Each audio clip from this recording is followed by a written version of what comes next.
word on the street was that they were saying that was the final album. I even heard the word retirement mentioned. Yeah. And Eric's nodding his head. Is that true? No, is that the last we're going to hear from the OJays? Certainly not. Well, no, because that was part of the plan at first, was for us to do a farewell album. Mm-hmm. Right. And Eddie and Walter was just going to, just go ahead and retire.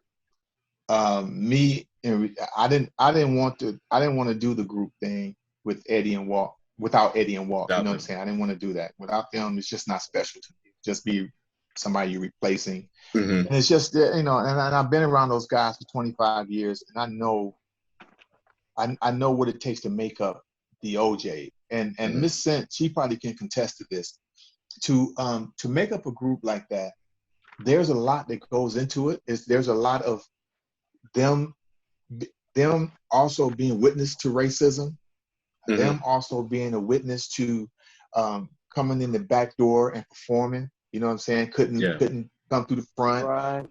Had to eat. When they would give them their meals, they give it to them out the back door. Outhouses, for colors only. All of that kind of stuff goes into what Eddie and Walter is about.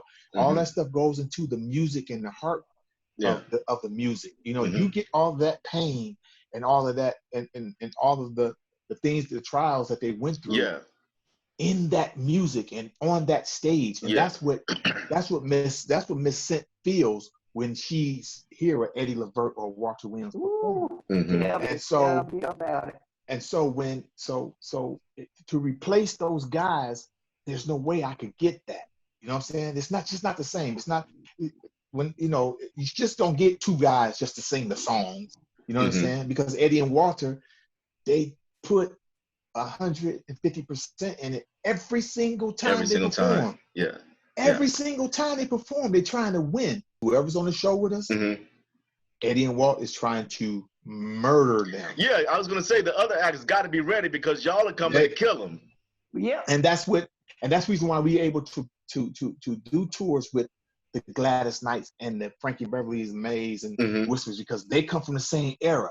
Right. They come from that. We love each other, but when the lights come on, right. You know what I'm saying? It's you know what I'm saying? It's that time, bro. Time to rip up the stage. Scent, we're glad you were able to get connected to us. I had given up on you, but Eric Nolan Grant saved your life.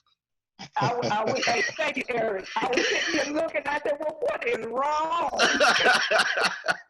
Well, look. I'm going to have to practice up on this. That's all right. You good. We just had to have the patience of Job. That's it.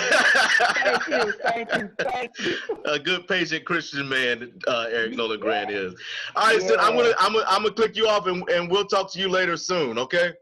All right. Thanks so much. All right. Love you. All right. Take care, Miss Scent. Thank you, love. All right. You too. Bye bye. It's gonna be a little different. We're gonna. I think we're gonna do another couple years.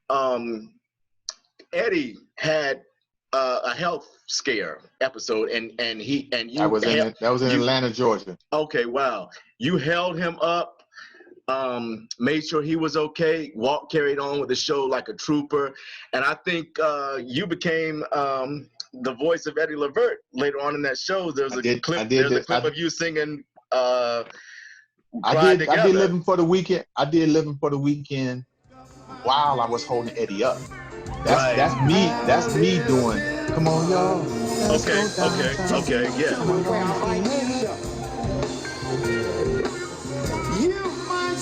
It just came across that these guys are brothers. This is a family. This is really a family. Yeah. He had got dehydrated. Yeah. Wasn't drinking enough water. Yeah. And us being in Atlanta,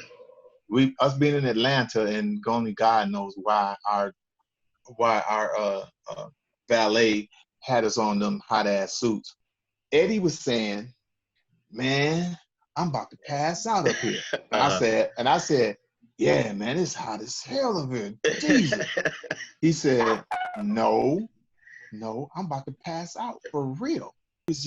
He was dehydrated, you know what I'm saying? And they just IV'd him. make sure he was good. But yeah, we that close. That's how close we are. I did the rest of the show. That was at the beginning of the show. Right. Yeah, it was. Yeah, I knew that. That's because that song is like what, the second or Second. third? Okay, Second song. Yeah. Look, I'll tell you, I've been to an OJ concert. The second song. I know the show. Now, you're taking center stage with nobody on the side of you. How does it feel when you're performing alone and performing your own music and doing the Eric Nolan thing? That has to be. That made me respect solo artists so much, because in Washington, when I did my performance in Washington, I had to do 70 minutes.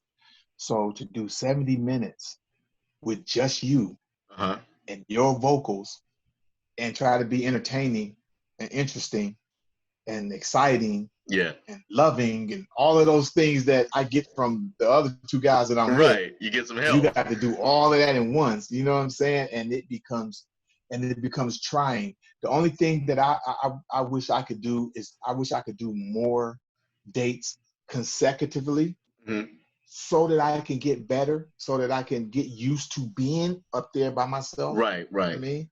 Because every time if I do a show and then I don't do one for another 6 or 7 months, it's always like I'm doing it like it's brand new. Like I'm brand new again. Yeah. You know what I mean? Yeah. So I gotta muster up all of that again.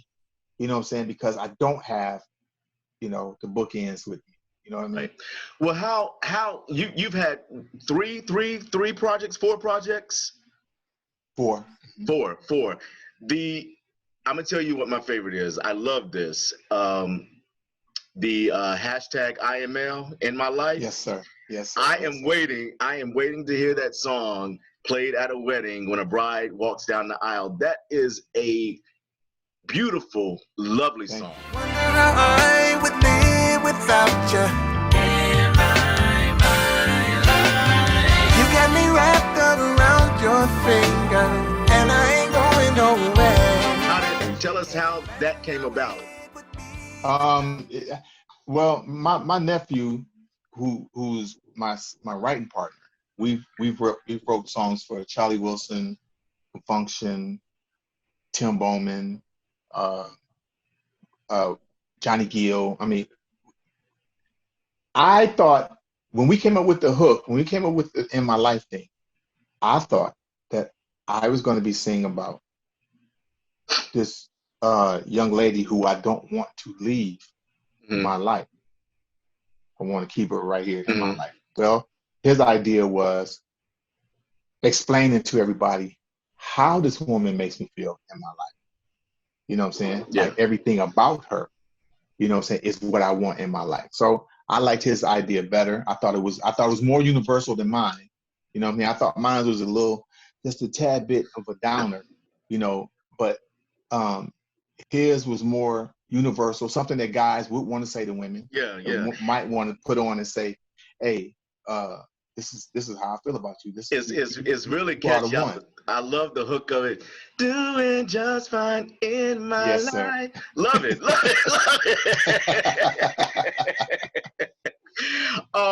And there's also another song that when I saw that you had taken this song on, I was like, whoa, now Eric Nolan think he the shit. I know, right? I know, right? You know what song I'm talking about, don't you? You Bring Me Joy. You guys have got to go. Tell everybody what project they can find that song on. That's on the Mood Swing CD. Mood Swing CD. Mood Swing. Yes, sir. Eric Nolan Grant tackles. He doesn't just get in the ring and get beat up by it. He tackles Anita Baker's classic, You Bring Me Joy. Anita didn't have a problem with it. You know what I'm saying? I talked to Anita afterwards, and she said, good job, but you ain't me. And look, and we can't knock her for saying that. She's got the right to say that. No. You can't. I did the same thing with Carvin. I talked to Carvin before I did When You Cry. I talked to Carvin in Fridays in Detroit, right? And he said, it gave me his blessings, and told me that he loved my rendition. I did a great job, and that's all I needed. I mean, even if I didn't sell a record, long as they thought it was cool, I was cool. Right. You know, and I love it when an artist does a cover of another great artist, great song. You know, I love that because I think it shows that you know, of course, first of all, you're paying tribute, and Right. it keeps those songs alive. You know, so that they don't just kind of fall by the wayside. Well, Joe, I like when they do it well. Well, yeah. You know what I'm saying? I like when they do it well. Yes. And the way I started even trying to tackle that kind of stuff, I just listened to a lot of Luther. I just listened how Luther would make those songs his own, even though they did it great. And the originals was cool, but if you listen to Luther long enough, you would think that he made the record. I wanted to talk about male groups in the industry because male groups have always been such an integral part of music. I mean, from the earliest days in the 50s to, you know, well, we don't have, I can't think of any today. But I guess when the last big when they became boy bands was probably early 2000s, late 90s. But what do you think about those groups who have obviously who are obviously emulating the OJays and some of your peers like the Temptations? Are you honored by it, by groups like New Edition, or are you critical? Are you like, well, those boys they need to step it up a little bit more? Or tell me how you feel about that when you see groups and you know that you've been a part you've been a part of their influence.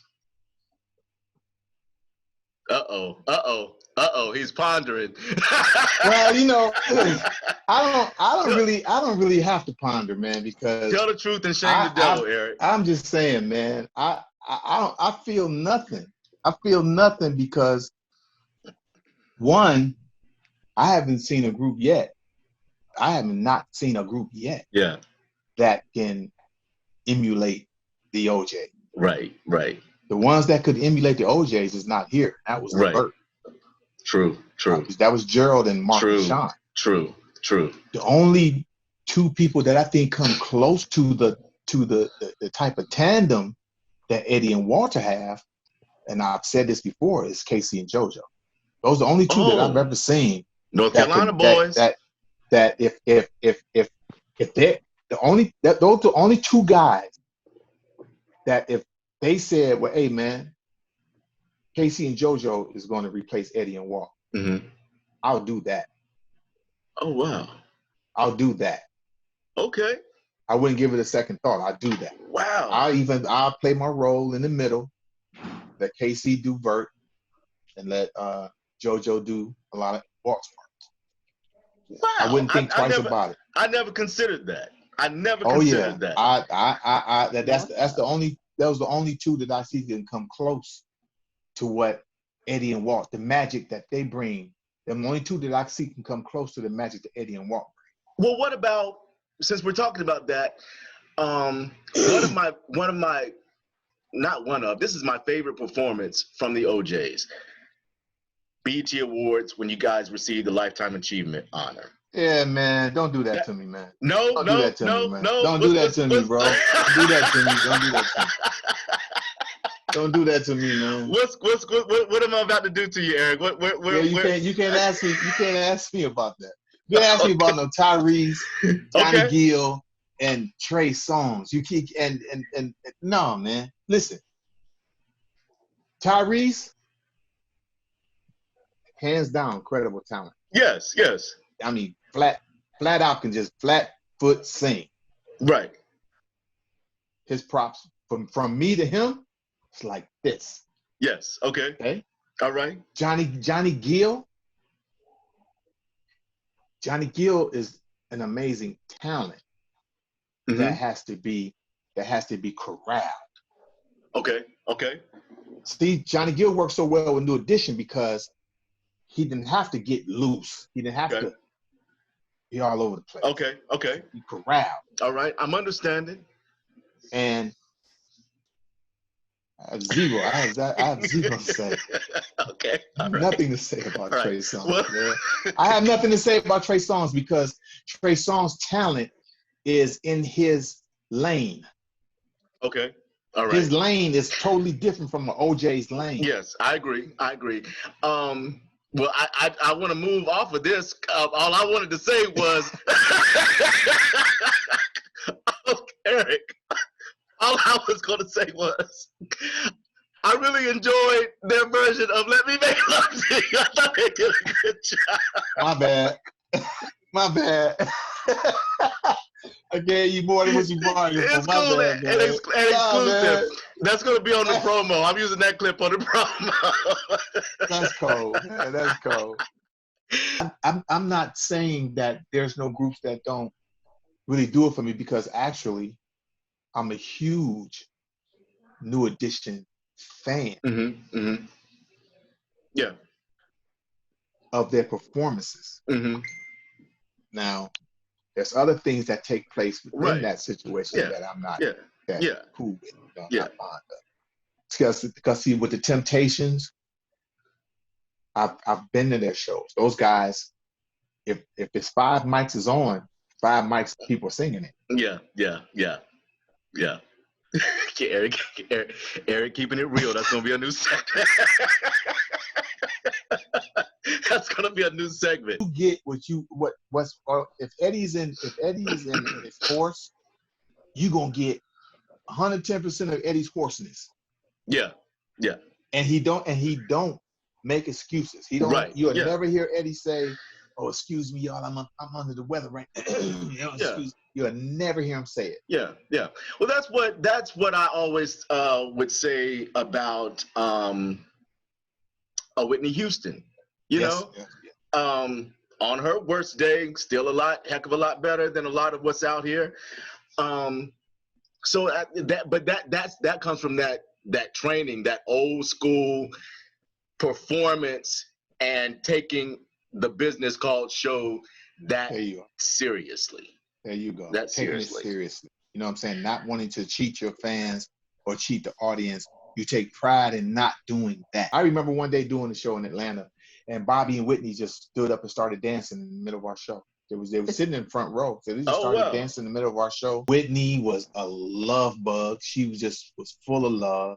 Yeah. Bobby always had the utmost respect for the Jays. Yeah. I mean, you could name them from Howard Hewitt, Stephanie Mills. Love Stephanie, Gladys. You could name them down the list, man. And those people are just Stevie and Eddie is like 2 peas in a pie. You know what I'm saying? Yeah. All those people, man. Majority of the entertainers or stars or celebrities that people feel are celebrities that we've met has always been very gracious of not only just the OJays, but they've also been really respectful of me. Now being on your own, no one around you, and being responsible for your own music. And especially in today's market, the way the music business is set up, the way people don't buy music anymore. Are you